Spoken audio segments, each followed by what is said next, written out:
Hi అండి. Welcome to నాను creations. I am మమత. ఈరోజు అయితే నేను ఎగ్ దోశ చేస్తున్నానండి.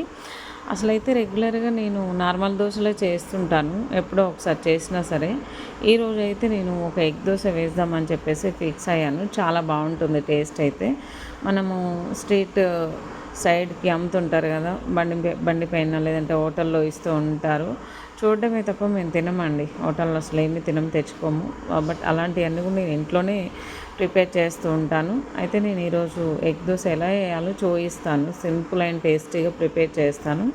వీడియోలోకి అయితే వెళ్ళిపోదాం. ఫస్ట్ అయితే నేను పెనం పెట్టేశాను. నాన్ స్టిక్ పెనం అండి, సూపర్ ఉంటుంది. ఇందులో అసలు ఇది రావట్లేదు అనేదే ఉండదు. దోశ మస్తు ఇబ్బంది పెడుతుంది ఒక్కొక్కసారి. అట్లా ఏం లేదండి, మంచిగా వస్తుంది పర్ఫెక్ట్గా.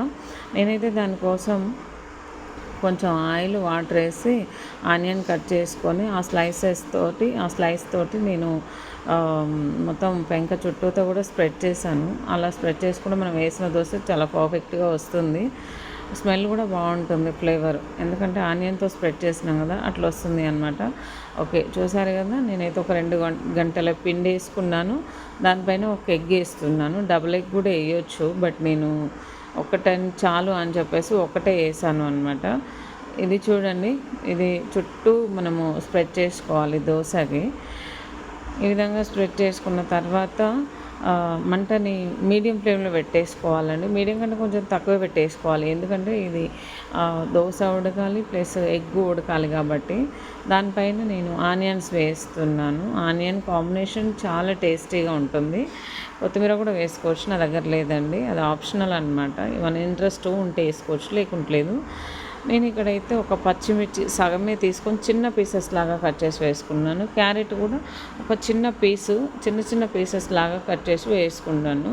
తర్వాత నేను మసాలా వేస్తున్నాను. అది ఏ మసాలా అయినా సరే అండి, గరం మసాలా వేసుకోవచ్చు, చికెన్ మసాలా వేసుకోవచ్చు, మనం ఇంట్లో నార్మల్గా చేసుకున్న మసాలాలు ఉంటుందో అది కూడా వేసుకోవచ్చు. ఎగ్ స్మెల్ రాకుండా ఉండుట కొరకు నేను చేసింది అదంతా కూడా.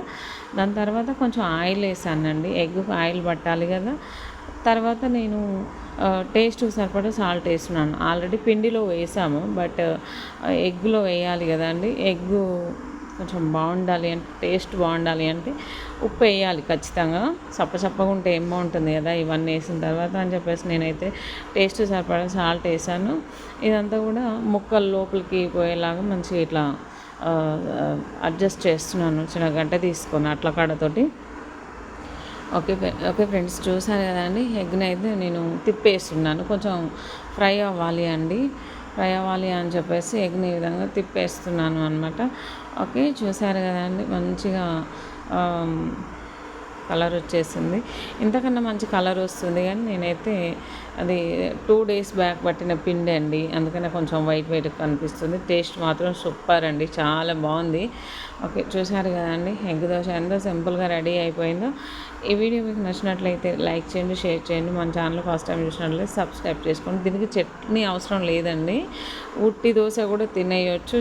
చాలా బాగుంటుంది, సింపుల్గా అయిపోతుంది. ఇది బయట తీసుకొని తింటే చాలా కాస్ట్ అండ్ టేస్ట్ అస్సలు ఉండదు. Okay friends, bye, thank you.